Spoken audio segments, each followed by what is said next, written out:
Y el día de hoy nos corresponde esto, una iglesia amorosa y obediente, o cómo es una iglesia amorosa. Ahí ustedes escogen el título, ¿no? Pero les invito a que vayan al versículo 12, que dice de la siguiente manera, dice, os rogamos, hermanos, ¿qué dice? Que reconozcáis a los que trabajan entre vosotros y os presiden, y quiero subrayar, en el Señor. Dice, y os amonestan. Y dice el versículo 13, dice, y que los tengáis en mucha estima y amor a causa de su obra. Tened paz entre vosotros. El 14 también, os rogamos, hermanos, y aquí hay una lista de exhortaciones, de aliento para ciertos grupos de personas que se identificaban en esta iglesia. Dice, también os rogamos, hermanos, que amonestéis a quienes, a los ociosos, pero también dice que alentéis a los de poco ánimo. ¿Y qué más? Que sostengáis a los débiles. Y finalmente, que seáis pacientes. ¿Para con quién? Para con todos. Eso está bonito, ¿verdad? Y luego el versículo 15 dice, mirad que ninguno pague como a otro mal por mal. Antes, seguid siempre lo bueno unos para con quién, para con otros. Padre Dios, ayúdanos al acercarnos a tu palabra, y te pedimos, Señor, que sea tu Espíritu Santo, que sea tu palabra la que produzcan la exhortación, también el ánimo, el impulso que necesita nuestra vida en este momento. Llévanos a niveles que jamás, Señor, hemos imaginado, en el compromiso para contigo, en el servicio para contigo, Señor, para que el mundo crea que tú enviaste a Cristo, Señor, como el Cordero de Dios que quita el pecado del mundo. Ayúdanos, Padre, para poder compartir, Señor, en este día. Te lo pedimos en el nombre de Cristo Jesús. Amén y amén. Bueno, como nosotros hemos hablado anteriormente, uno de los temas importantes, clave de este libro de Tesalonicenses o carta, epístola, es de que Jesucristo regresa a buscarnos. Jesucristo regresa a buscarnos y llegará un día, y esto es algo alentador, porque el regreso de Jesús en el rapto de su iglesia es algo bello, es algo maravilloso, es algo a lo que debemos estar anhelando. Vamos a ver a Cristo cara a cara. Y entre tanto, es decir, mientras que estamos aquí esperando este bendito acontecimiento, la pregunta es, ¿cómo debe de ser la iglesia? ¿Cuál debe ser el testimonio de la iglesia? ¿Cuál es la reputación que debemos de tener mientras que estamos esperando la venida del Señor? Y es por eso que el día de hoy el tema principal que aborda aquí a finales del capítulo 5 es ese, el de cómo puede reflejar la iglesia ser amorosa y cómo ser obediente, cómo es una iglesia obediente, cómo es una iglesia amorosa, y es lo que vamos a ver el día de hoy. Y la verdad bíblica es esta. Miren, mientras que esperamos el regreso de Jesucristo, la iglesia debe de mantener actitudes que apropiadas. ¿Actitudes qué? Apropiadas hacia el liderazgo y hacia los demás. Ahora dices tú, ¿cómo es que estamos en el capítulo 4? Fíjate, empezó el capítulo 4 hablando de que la voluntad de Dios, en el versículo 3 dice que es la santificación. En el versículo 7 dice que el llamado también de la iglesia es vuestra santificación. Fíjate bien, la voluntad y el llamado que tenemos cada uno de nosotros es vuestra santificación. Y eso sucede o es parte de esa espera que tenemos mientras que viene Cristo por su iglesia, el rapto de la iglesia, que se habla al final del capítulo 4. Y luego después, cuando lo que vimos la semana pasada, era precisamente cuando ya llega el tiempo de la tribulación, ¿verdad? La cual, gracias a Dios, lo vimos la semana pasada también con gozo, es de que es algo que no va a pasar la iglesia. ¿Por qué? Porque la iglesia ya va a estar con el Señor. Pero mientras que esperamos entonces, tenemos que tener ciertas actitudes que estamos aquí, mientras que estamos aquí en la tierra. Al parecer, cuando escribe Pablo a esta iglesia en Tesalónica, estaban pasando ciertas cosas y entre ellas, pues entonces algunos miembros de la iglesia estaban cuestionando la autoridad, estaban cuestionando la competencia, capacidad de los líderes que tenían. Y ahora ponte a pensar en esto. En Hechos 17 ves cuando escuchamos que muchos en Tesalónica vienen al conocimiento de Cristo. Se convierten, rinden sus vidas a Cristo. Pero ponte a pensar, eran muchos, un bonche. a bunch, como dicen aquí en el valle. Eran muchos se dice en el valle, ¿verdad? Muchos. Vienen a Cristo, pero ponte a pensar en esto. Era una cultura donde había mucho pecado, había mucha inmoralidad, desenfreno, pecado de lo que te puedas imaginar. Entonces, fíjate bien, todos llegan al conocimiento de Cristo al mismo tiempo, pero el Señor, en su soberanía, empieza a elegir a ciertas personas de entre ellos para que fueran sus líderes. Quizás tuvieran dificultad para reconocer la valía de aquellos con los que hasta hacía poco habían convivido en situaciones mundanas. ¿Me sigues? Eran muchos que se convirtieron, vivían en mucho desenfreno, en mucha inmoralidad, pero de entre ellos el Señor escoge a varios para que sean sus líderes. Quizás estaban batallando en reconocer precisamente a ellos o darles el valor, la apreciación, el amor, porque precisamente no hace mucho tiempo habían vivido con ellos o convivido con ellos situaciones mundanas. Ahora, también, si te pones a pensar, tenían poco tiempo en el Señor y para algunos no es fácil someterse a un liderazgo que es neófito, es decir, que es nuevo, o que tiene poca experiencia, o que tiene poca sabiduría. Especialmente cuando tú conoces muy bien los tropiezos de su vida pasada o los defectos de su carácter. A veces es difícil para algunos someterse a ese tipo de autoridad.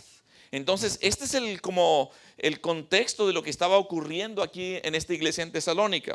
Ahora, el día de hoy vamos a ver dos áreas en las que trata Pablo la situación. Bueno, en realidad hay tres, pero vamos a ver hoy dos, ¿ok? Vamos a ver que Dios pide a su pueblo, al pueblo de Dios, que mantenga actitudes apropiadas hacia el liderazgo, ahí entre el versículo 12 y 13. Y luego en la segunda área, Dios insta a su pueblo también a mantener relaciones apropiadas entre sí, es decir, entre todos los hermanos. Es lo que vamos a ver el día de hoy. Vamos a ver la primera área, y esa área es cuando pide que mantenga actitudes adecuadas hacia el liderazgo. Fíjate lo que dice el versículo el versículo 12 dice: os rogamos, hermanos, que reconozcáis a los que trabajan entre vosotros y os presiden en el Señor. ¿Así dice? ¿Sí o no? Dice: y os presiden en el Señor y os amonestan. Y el versículo nos llama la atención a que reconozcamos, a que estimemos. Otras versiones dicen que inclusive amen o que honren también a los que trabajan entre vosotros. Hermanos, hay cosas aquí en la palabra de Dios que Dios exige.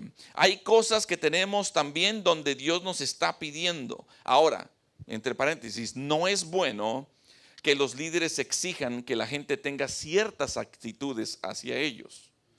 No por estar en función o un puesto, esto no les, ¿cómo se dice?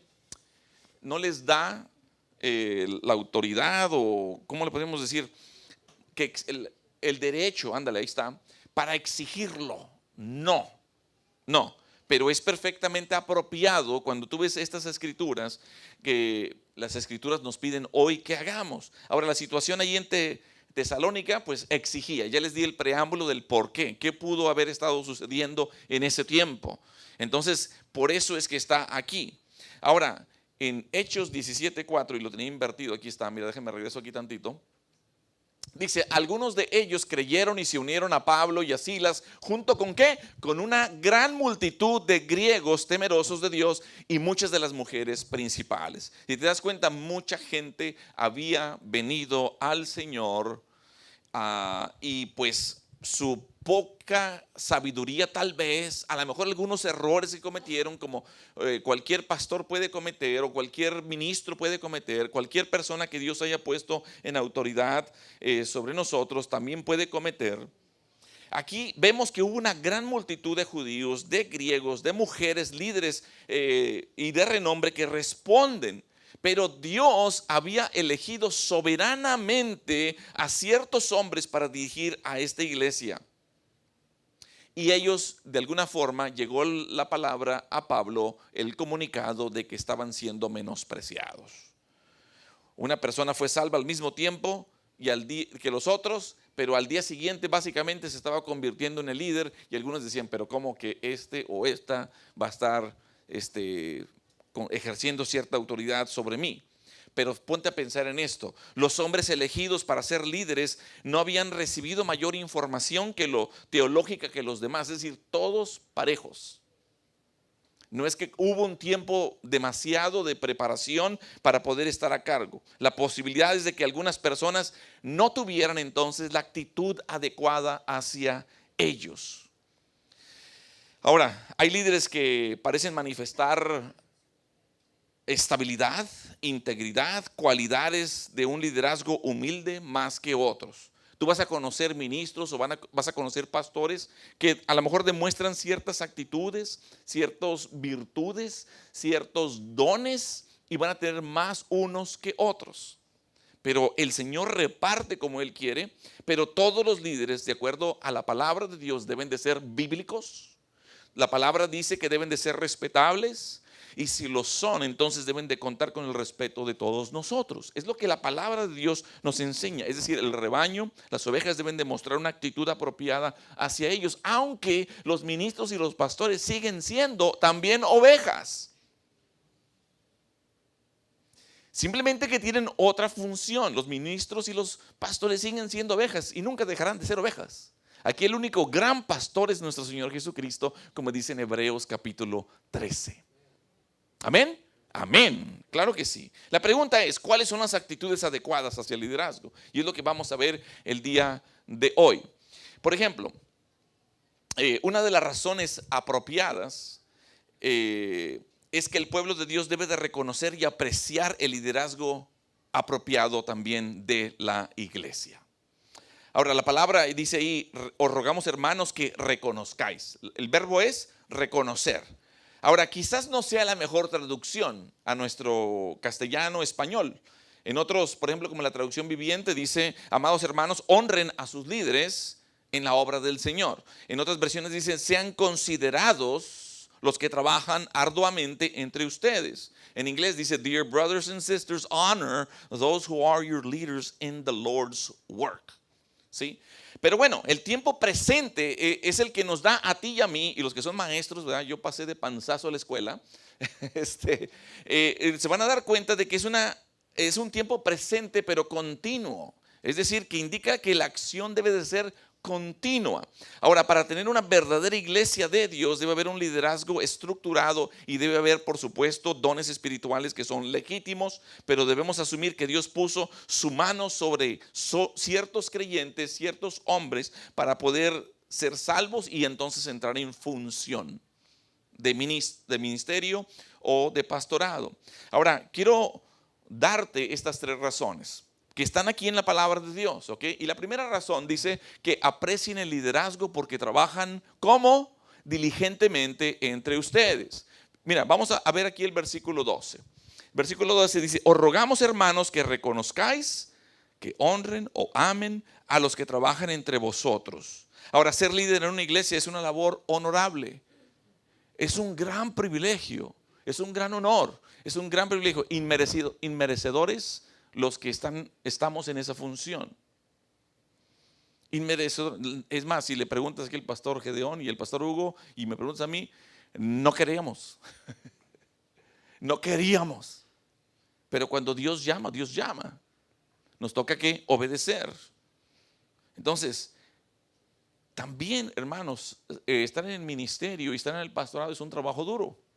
Por eso algunos no quieren entrarle al pastorado. Como decimos ahí en mi rancho, le sacan. ¿Sí? No son enchiladas. No es algo fácil. O sí, a lo mejor para usted, pastor Hugo y pastor Gedeón, sí, ¿verdad? Sí, es fácil. Estuvieron pastorando allá en Dallas, en Fort Worth, ¿verdad? ¿Y fue fácil? No, ¿verdad que no? A veces es más fácil a lo mejor ir a una compañía y type stuff ahí en la computadora o reparar algo o hacer algún trabajo físico que a veces trabajar con la gente. ¿Sí o no, pastor Hugo? ¿Sí o no? Pero hermanos, el liderazgo es exigente y el liderazgo también es agotador, a veces es fatigoso y cualquier líder que ha intentado cumplir fielmente con esas responsabilidades de liderazgo te lo sabe y te lo va a decir.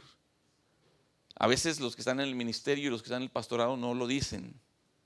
A veces vienen caminando hacia el púlpito y tú los ves a sonriente, ponen un rostro, ¿me entiendes? Cuando por dentro también están ocurriendo cosas en su vida, en su matrimonio o en su familia, o lidiando con ciertas cosas con sus hijos, o lidiando cosas del trabajo o de cualquier otra cosa que tienen que ver de la casa o allá afuera. La verdad es que cuando tú platicas con un ministro y platicas con un pastor, te van a decir que lo que menos quieren es hablar en una sesión de negocios. ¿Sí o no? Pero sabes, el tratar los asuntos de la iglesia, tenemos que enfrentarlos o abordarlos porque se trata de avanzar a la iglesia, se trata del bienestar físico, espiritual de la iglesia y se trata de analizar todo y entonces tomar decisiones. Es un trabajo agotador, pero quienes se mantienen fieles, quienes trabajan duro, deben ser vistos según la palabra de Dios y apreciados y amados y honrados como el liderazgo en función y al llamado que Dios les ha dado. Tal vez quisiera aprovechar para contar algunas cositas que por ahí me encontré en el internet respecto a eso.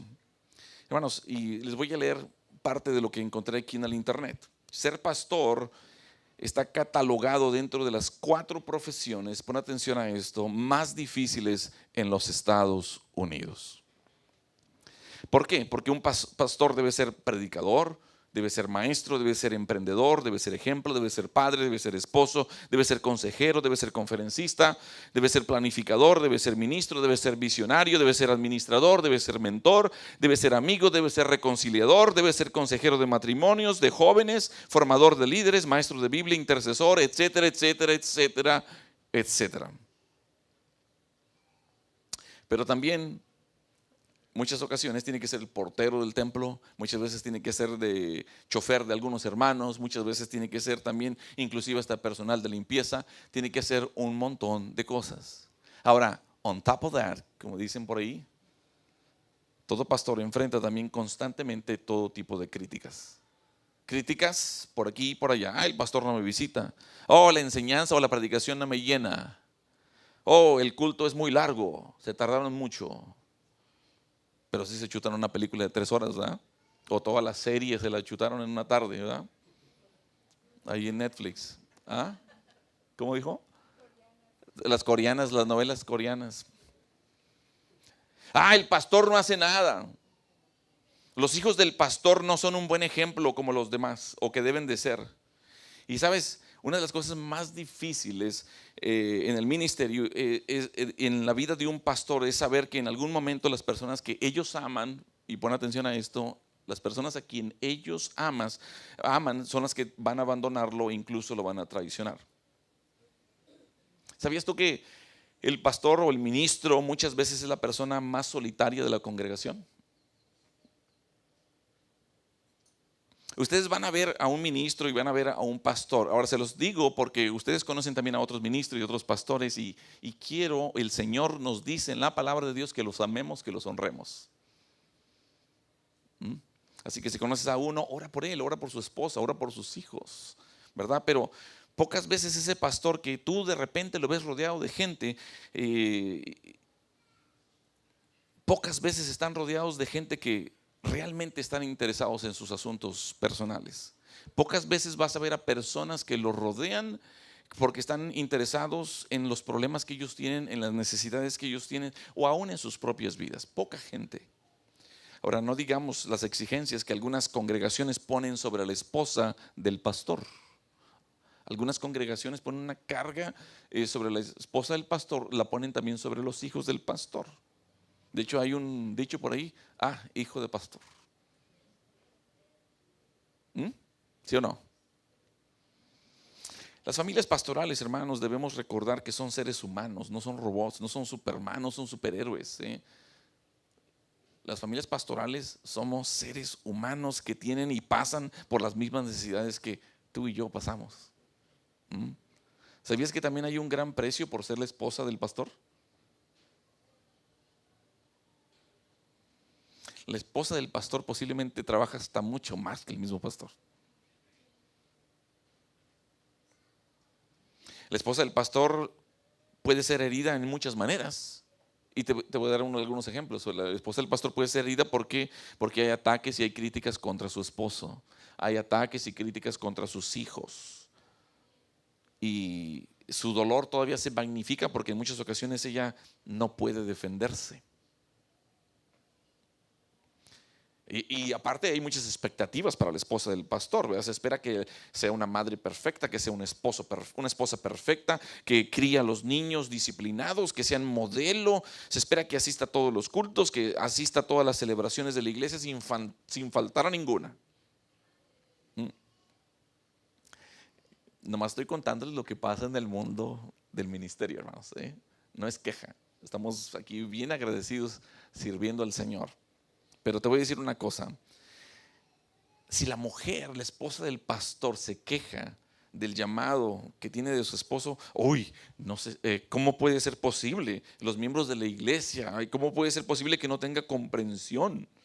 Si ella expresa de repente algún sentido de frustración, lo único que va a escuchar es ¿para qué se casó con un pastor?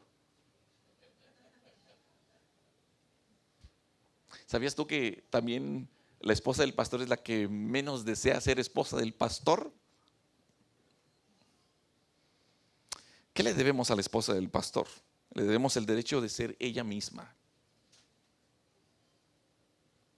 ¿Qué le debemos a la esposa del pastor? Velar por su salud espiritual, también por la física y por la emocional.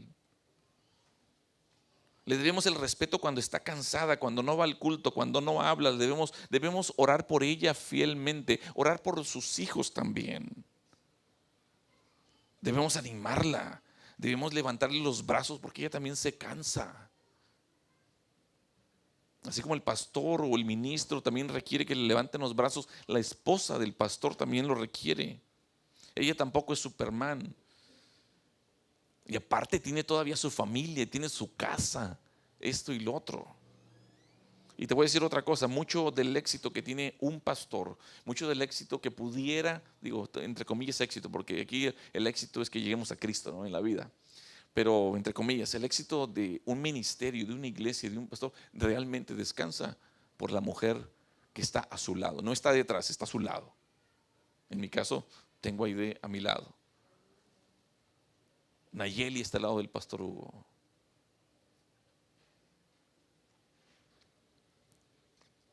Hermanos, la esposa del pastor merece respeto, merece amor, merece nuestra oración.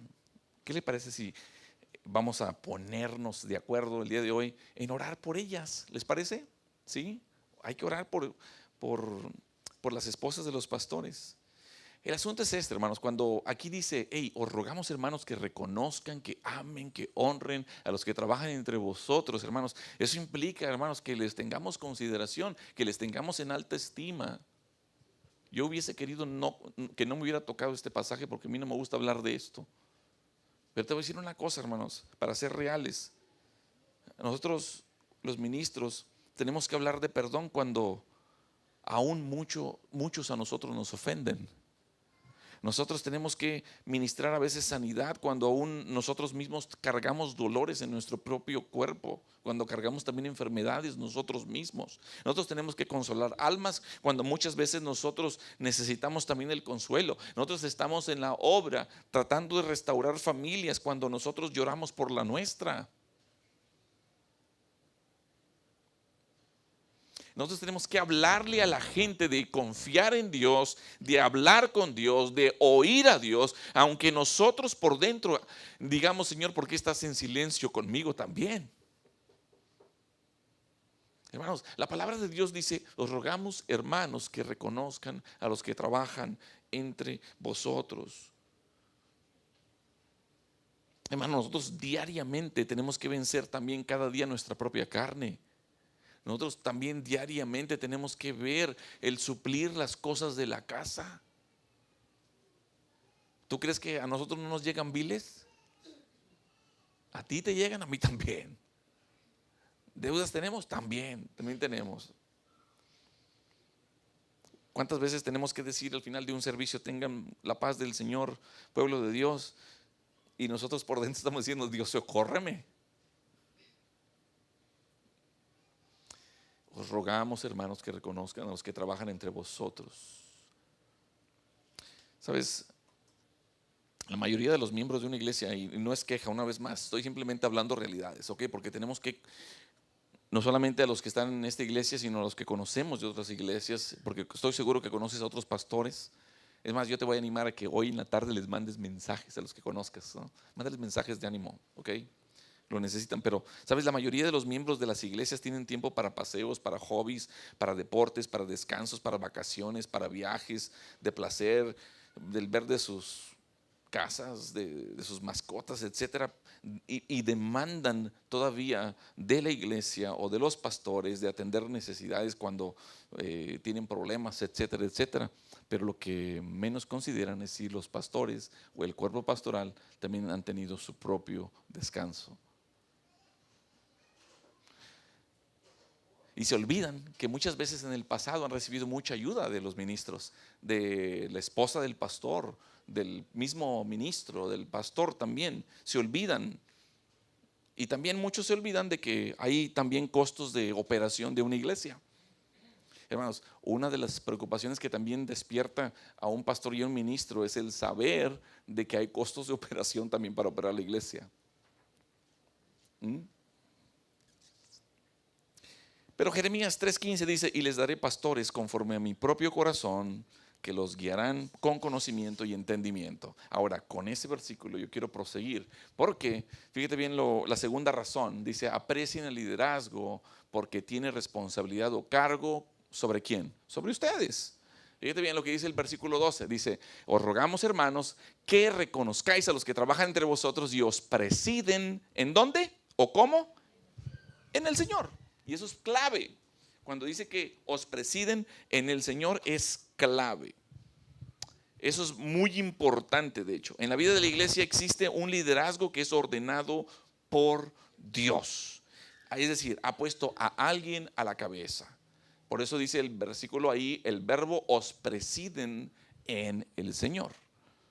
Esa palabra presiden en la Biblia de las Américas dice os dirigen. En la traducción viviente dice os orientan. En la traducción viviente, en la versión internacional, perdón, os amonestan. Así dice. Es decir, estas personas han sido puestas por Dios para estar a cargo, tener cargo en el sentido de presidir, de gobernar, de dirigir, de mantener y sobre todo esa responsabilidad de liderazgo. Pon atención a esto porque dice en el Señor. Es decir, Dios está poniendo aquí un parámetro, ¿no? Y el parámetro es en el Señor. Entonces quiere decir que la responsabilidad es de proteger y avanzar en la dirección bíblica. Ese es el parámetro.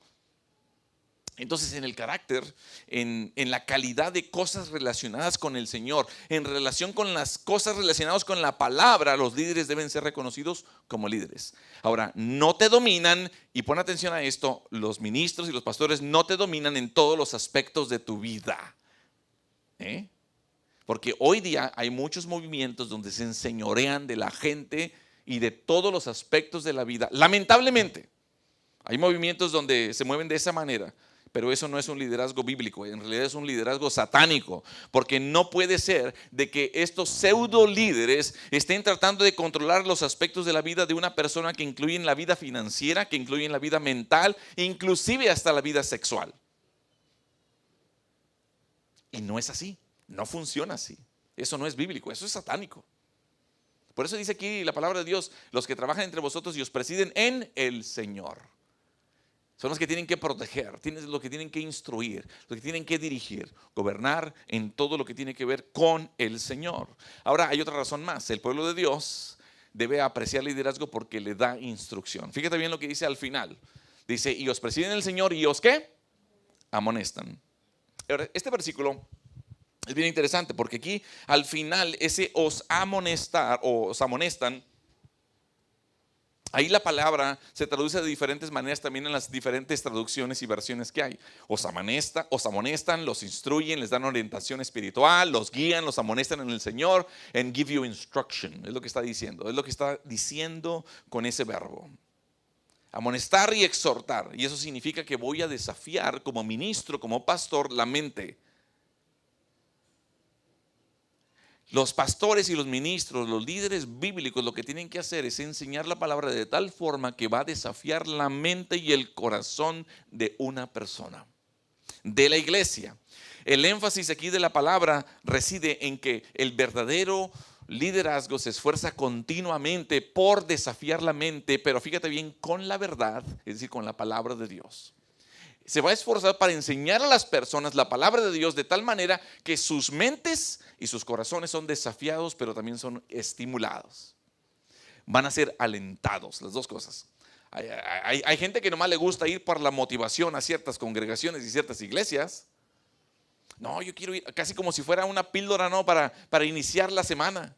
Pero te voy a decir una cosa, van a llegar a esas congregaciones donde les mueven las emociones, manipulan las emociones, salen contentos, pero cuando salen de la puerta, salen a su verdadera realidad otra vez y otra vez regresan a su casa e inician una semana terrible porque lo que les faltó fue sustancia bíblica.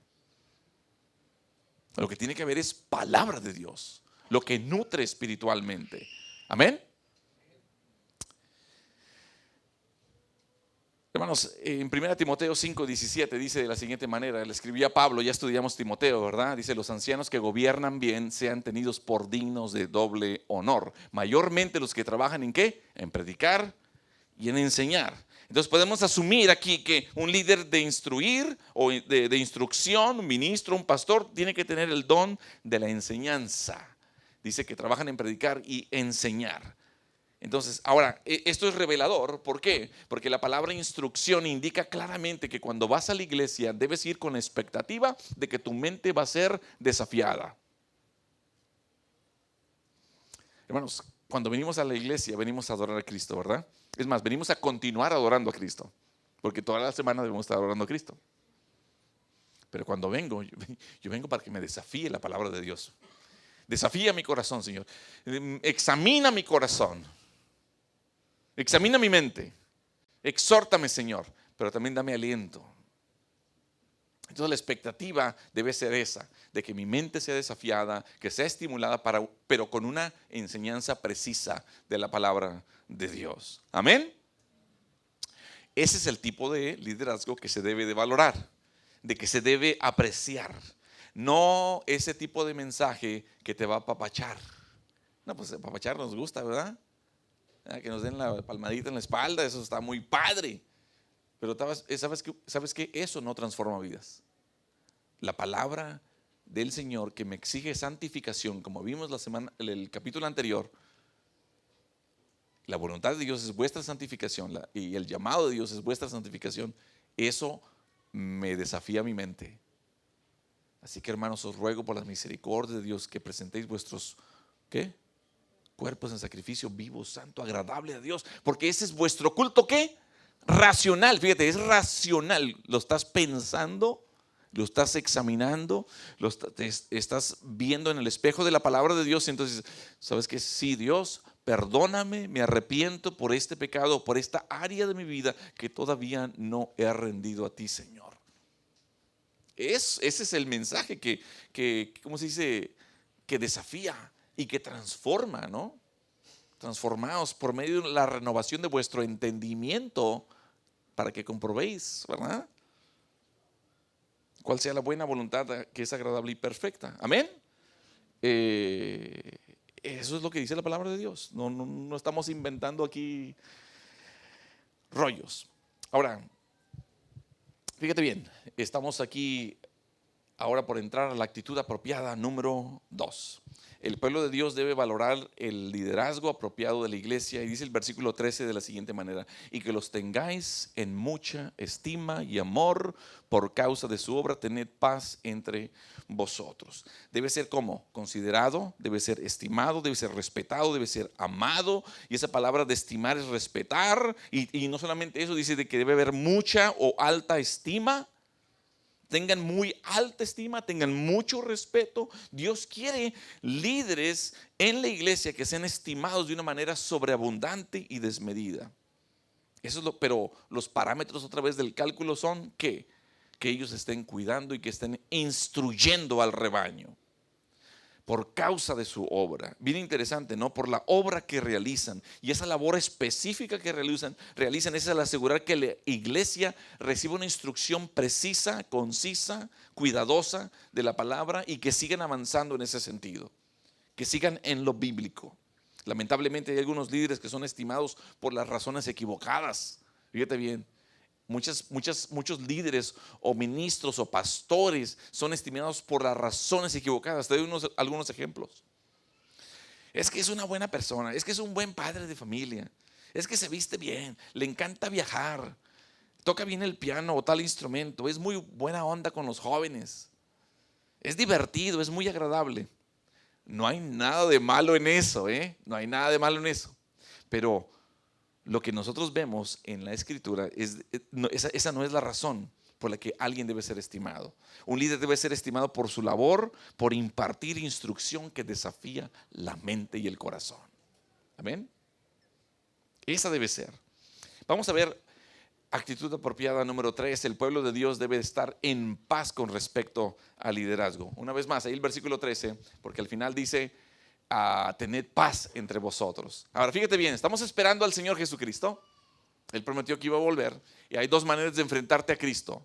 ¿Te enfrentas a Cristo porque mueres o te enfrentas a Cristo porque viene por su iglesia? Qué maravilloso sería que nos tocara el rapto a ti y a mí. Sería algo maravilloso, algo bello que el Señor venga por nosotros. Pablo anhelaba. Pues yo también lo anhelo, espero que ustedes también, que venga el Señor por nosotros. Ahorita yo le decía a mi esposa, ojalá que todavía no, porque todavía hay más trabajo en la obra del Señor. Que sigamos compartiendo el evangelio a otras personas que necesitan rendir su vida a Cristo. Gente que está todavía viviendo en tinieblas, que está viviendo en pecado. Ojalá y no, pero en ese sentido, para que seamos obedientes a la gran comisión y al gran mandamiento de compartir a Cristo y mostrar amor.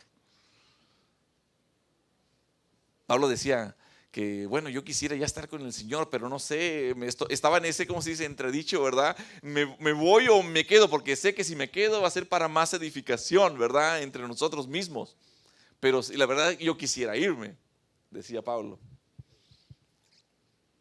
Entonces, quiero que te des cuenta que existe una correlación aquí entre actitudes apropiadas hacia el liderazgo, pero también hacia la paz en el rebaño.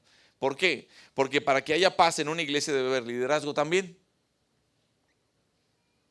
Pues imagínate una manada ahí de animales y no tienen pastor, ¿verdad? Pues no, hombre, ¿para dónde le dan, verdad? Tiene que haber, por eso Dios establece que sea de esa manera. No se puede permitir que todos hagan lo que quieran, no se puede permitir que todos digan lo que quieran, debe haber algún tipo de autoridad, ¿entiendes? Y hoy podemos dar gracias a Dios, ¿verdad? Porque esa provisión final de la paz de Dios es descubierta solamente en la obra completa que hizo Cristo Jesús. Y solamente a través de Cristo es que la paz de Dios se puede conseguir y se puede mantener. Para el mundo incrédulo la paz es simplemente ausencia de conflicto. Y muchos matrimonios, de hecho, viven bajo el mismo techo y dicen tener, o llegan, ¿cómo se llama?, treguas, así como en la guerra, ¿verdad? Es decir, no vamos a pelear, viven bajo el mismo techo, pero se siguen odiando.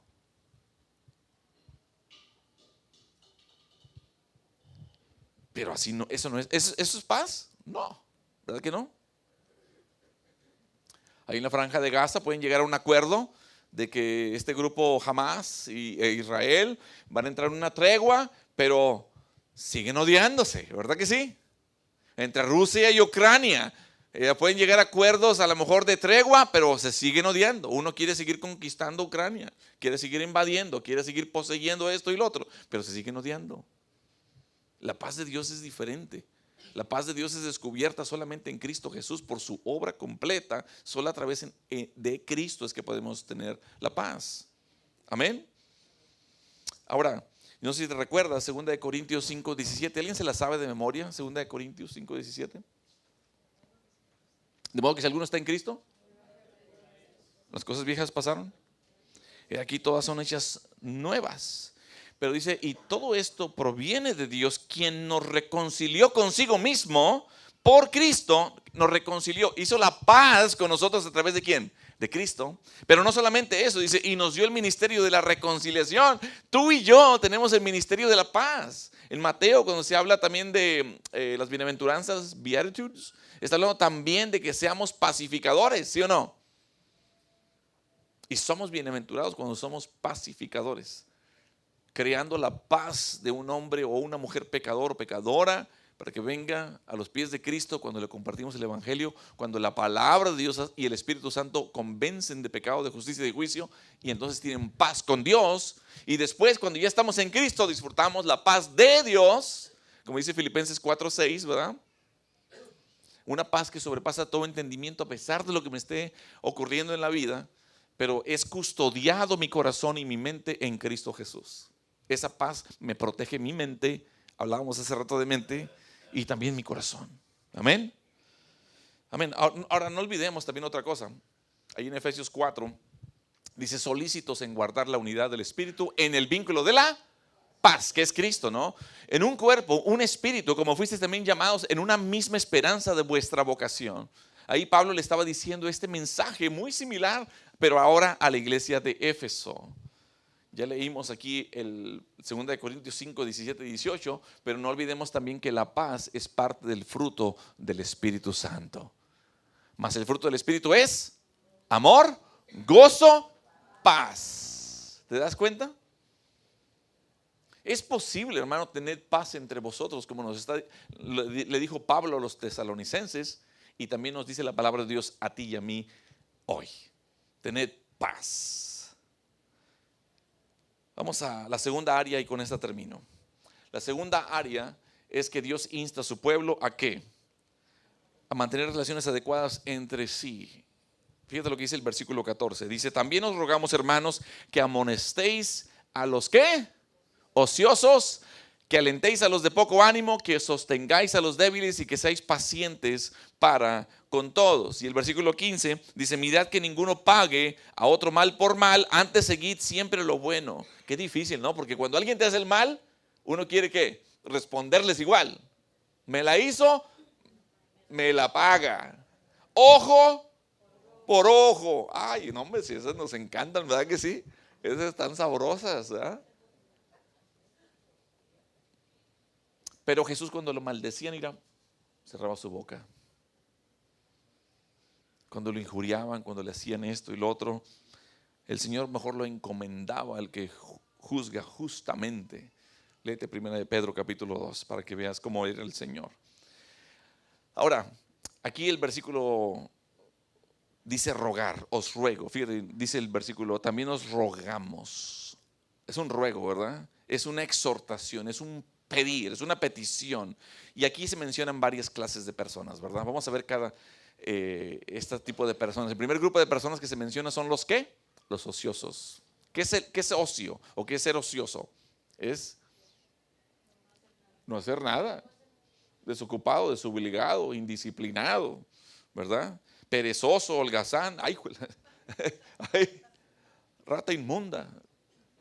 Ay, animal, no, esa ya es otra. Esa es otra. Oye, aquí dice la palabra de Dios. Amonesten a los ociosos. Les dije la vez pasada, ¿no? De que iban dos amigos, hace 2 semanas creo que les dije, ¿no?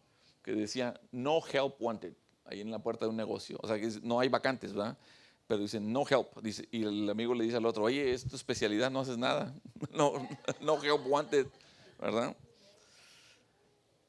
Bueno, el asunto es que el ocioso, el indisciplinado, son aquellos que no les gustan tampoco seguir las órdenes. También son personas que no les gusta estar bajo autoridad, no les gusta rendir cuentas tampoco a otras personas. No les gusta estar bajo cobertura. ¿Por qué? Porque eso demanda que van a tener que rendir cuentas, ¿verdad? No les gusta eso. Pero parte de la labor de la iglesia es desafiar a quien se niega a trabajar, reconociéndole que está fuera de la norma. Hey, ponte a jalar.com, ¿sí ves? ¿Sí? ¿Sí o no? Hermanos, en vista de la venida de Cristo Jesús, no podemos obligar a la gente a que hagan fila, ¿verdad? Pero sí podemos exhortarlo a que lo hagan, ¿ok? Ahora, había otro grupo de personas, dice, anima a los de ¿qué? A los de poco ánimo. Fíjate, es lo que dice la palabra de Dios, ¿verdad? Dice, hey, amonesta a los ociosos, alienta a los de poco ánimo. Es decir, los de corazón débil, los de corazón de pollo. Son personas que son débiles en sus emociones. Son personas que posiblemente también son débiles en su fe, son débiles en su desarrollo espiritual. Tenemos que animarlos, ¿verdad? Son tímidas muchas veces este tipo de personas, son desanimadas, necesitan ánimo.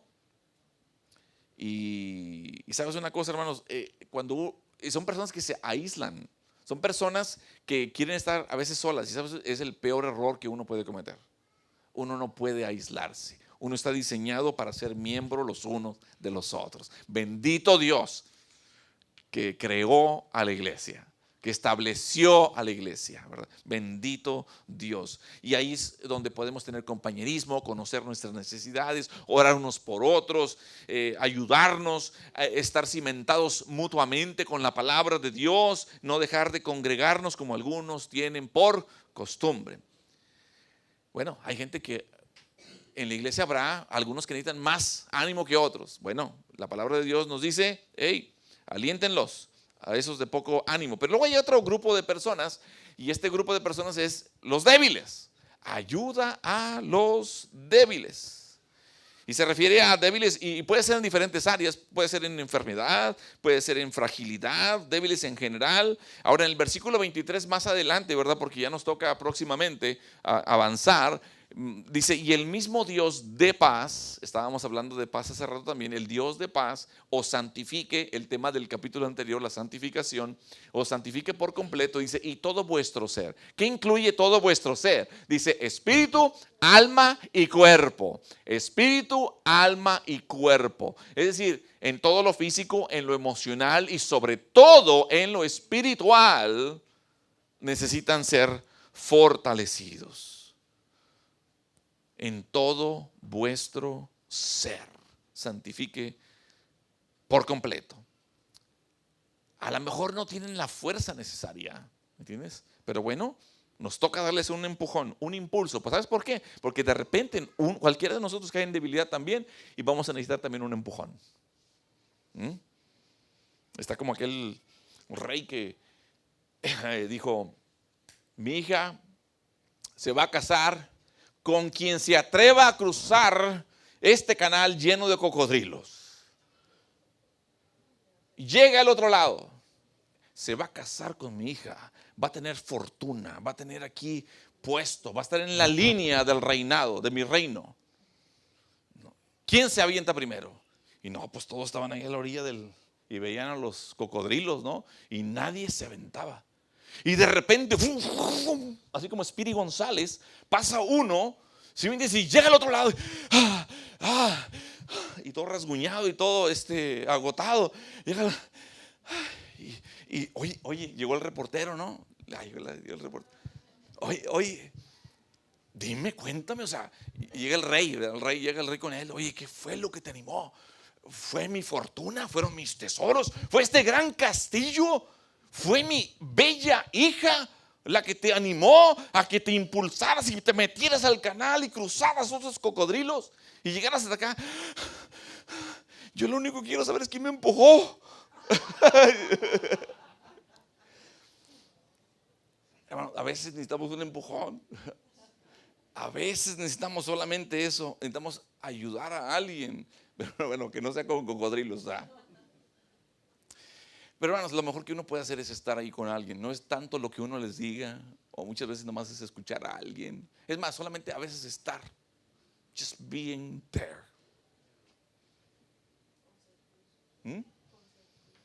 Consentir a alguien, ¿cierto? Híjole, un ánimo a la persona. Algunos son débiles porque carecen de conocimiento bíblico. Bueno, hay que ayudarles con conocimiento bíblico. A lo mejor son débiles por eso. Hay que darles conocimiento bíblico. A algunos les falta valentía, hay que ayudarles en esa valentía, en ese valor. Algunos porque son legalistas y hay que corregirlos, ¿verdad? Con la libertad que tenemos en Cristo.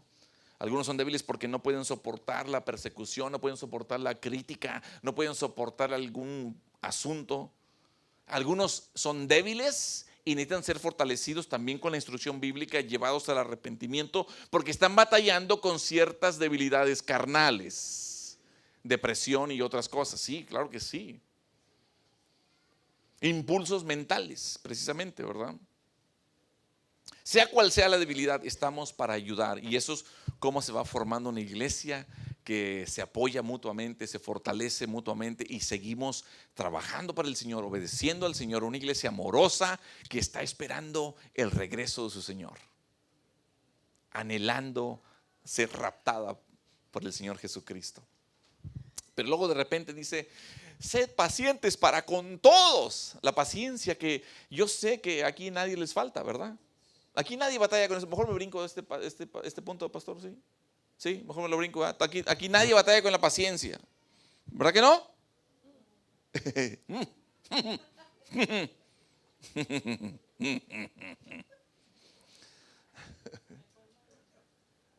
Ay, y la paciencia, ¿no?, de la mujer que tiene con su esposo, ¿verdad? Ya Aide me ha aguantado 30 años, ¿verdad?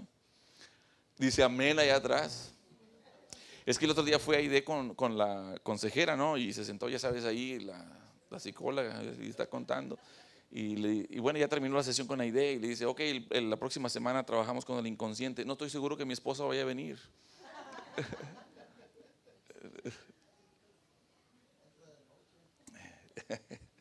Hermanos, yo creo que en cualquier trato con cualquier persona necesitamos paciencia, con cualquier persona, ¿no? Pero según Gálatas 5:22, hermanos, recordemos, hace rato leíamos sobre el fruto del Espíritu. La paciencia también es fruto del Espíritu. El fruto del Espíritu, así como la paz lo es, también el amor, gozo, paz, paciencia. Para eso yo tengo que estar rendido al Espíritu Santo. Hermano, no se trata que tanto tengo del Espíritu Santo, porque entendemos por los evangelios, ¿verdad?, que el Espíritu no se da por medida, lo tienes o no lo tienes, sino que tanto controla el Espíritu Santo todas las áreas de tu vida. De eso se trata, esa es la llenura del Espíritu. Pero bueno, cualquier iglesia amorosa, obediente y que va a ser honrada por el Señor va a contar con paciencia. Así que, hermanos, la palabra de Dios nos dice que debemos darnos tiempo con paciencia para responder y también para adaptarnos. Ahora, hay una relación apropiada más. Dice: no devuelvan mal por mal, en el versículo 15 hoy. Ahora, tenemos varias opciones. Cuando alguien nos hace mal, tenemos varias opciones. La primera opción es: podemos pagar nada a quienes nos hacen bien, y eso sería ser ingratos. La otra opción es: podemos pagar nada a quienes nos hacen mal, es decir, ser sin represalia. Tenemos otra opción: podemos devolver el mal a quienes nos hacen el bien. Pero ¿eso qué es? Es una represalia malvada, ¿no? También ingratitud, ¿no? Podemos devolver el bien a quienes nos hacen el bien, y eso es como algo normal. Pero también podemos devolver mal a quienes nos hacen mal, y eso sería el ojo por ojo, ¿verdad? El diente por diente. La mayoría queremos vengarnos. Nos hicieron mal, vamos a devolverles el mal. Pero bueno, esa mentalidad del ojo por ojo no cae en los hijos de Dios. Y la otra opción es de que podemos devolver el bien a quienes nos hacen el mal. Eso es otro nivel. Devolverle un bien a quien te hace un mal es otro nivel. Les vas a callar la boca. Pero sabes una cosa, van a ver sorprendidos y quizás hasta lo ganes o te la ganes para Cristo. Sí, orar es lo que debemos hacer, entregar todas las cosas al que juzga justamente. Yo creo que esto es lo que entra en el ámbito espiritual. Para que una iglesia, para que nosotros como miembros del cuerpo de Cristo, individuos, hijos de Dios, discípulos de Cristo, podamos ser bendecidos, nosotros tenemos que hacerle bien a cualquier persona que nos haga mal. Y lo último con lo que termina el versículo es: buscad lo bueno. ¿Buscad lo qué? Lo bueno. Para con todos, ¿verdad? Debemos buscar tanto el bien con creyentes así como con no creyentes. En Gálatas, también cuando escribió Pablo a la iglesia en Galacia, les dijo: por lo tanto, siempre que tengamos la oportunidad, hagamos el bien. ¿A quién? ¿A quién? A todos. Pero luego dice algo más: en especial a los de la familia de la fe. Hermanos, piensa por un momento todo el bien que hizo Jesucristo por ti. Piensa por un momento, ya terminamos, en todo el bien que hizo Jesús por todos nosotros. A pesar de nuestra maldad, Él nos pagó con bien. Tú puedes también hacer el bien a cualquier persona que te haya ofendido. Te invito a que te pongas de pie. Jesús fue a la cruz para quitar nuestro pecado. Te invito a que te pongas en pie, que inclines tu rostro y que cierres tus ojos. Piensa en lo que acabamos de ver en la palabra de Dios. ¿Sabes? Lo que hemos estado estudiando es de que Jesucristo va a regresar. Jesucristo viene para rescatarnos de este mundo malvado. Si acaso llega el Señor Jesús mientras que todavía estamos aquí en la tierra, va a ser el evento más maravilloso para ti y para mí, los que estamos en Cristo. Pero si tú no estás en Cristo todavía, no has rendido tu vida al Señor, no te has arrepentido de tus pecados, no has reconocido tu necesidad de Cristo, a lo mejor has escuchado de Cristo, pero no le has pedido perdón, no te has arrepentido de tus pecados, no le has pedido que venga a ser el Señor de tu vida.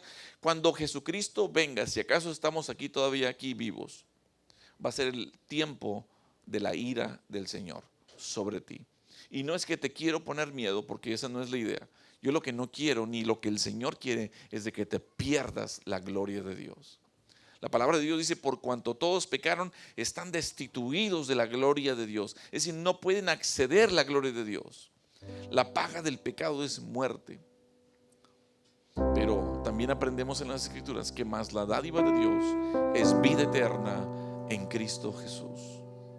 Jesús dijo: yo soy el camino y la verdad y la vida, y nadie viene al Padre si no es por mí. Por lo tanto, mientras que estamos hoy día aquí y mientras esperamos la venida del Señor, es tiempo para arrepentirnos. ¿Por qué? Porque Dios es paciente para con nosotros, no queriendo que nadie perezca, sino que todos procedan al arrepentimiento. Ese es el deseo de Dios para ti. Si no has rendido tu vida a Cristo Jesús, yo quiero invitarte hoy, a este momento, que ahí donde tienes tu rostro inclinado y tus ojos cerrados, que hables con Dios. Si tú quieres hoy día arrepentir de tus pecados, pedirle perdón a Dios y pedirle que venga a tu vida Cristo Jesús como tu Señor y Salvador, ya sea a que venga el Señor por su iglesia y nos vayamos con Él, o cuando muramos vayamos a la presencia del Señor, hoy es el día de salvación. Ahí donde estás, yo te invito a que hagas una oración y le digas con todo tu corazón: Padre Dios, gracias por haber enviado a Cristo Jesús a la cruz. Que ese derramamiento de sangre pueda ser efectivo en mi vida, en todo mi ser. Hoy vengo a ti pidiéndote perdón por mis pecados. Estoy arrepentido por haberte ofendido, por rechazarte en múltiples ocasiones. Pero hoy tu Espíritu Santo y tu palabra me han hablado. Y hoy quiero que venga Cristo Jesús a morar en mi corazón, en mi vida. Que sea Señor y que sea Salvador de mi alma. Gracias porque me adoptas como hijo, como hija. En el nombre de Cristo Jesús te lo pido y te agradezco por la salvación eterna, la vida eterna que hoy recibo. En el nombre de Cristo Jesús, así con el rostro inclinado, hay alguien que hizo esta oración. Levanta y baja tu mano. Levanta y baja tu mano. Permíteme orar por ti. Ahí donde estás. Dios te bendiga. Padre Dios, gracias por tu palabra, gracias por estimular nuestras mentes, por exhortar nuestras mentes, por llevarnos a ver la necesidad que tenemos de ti.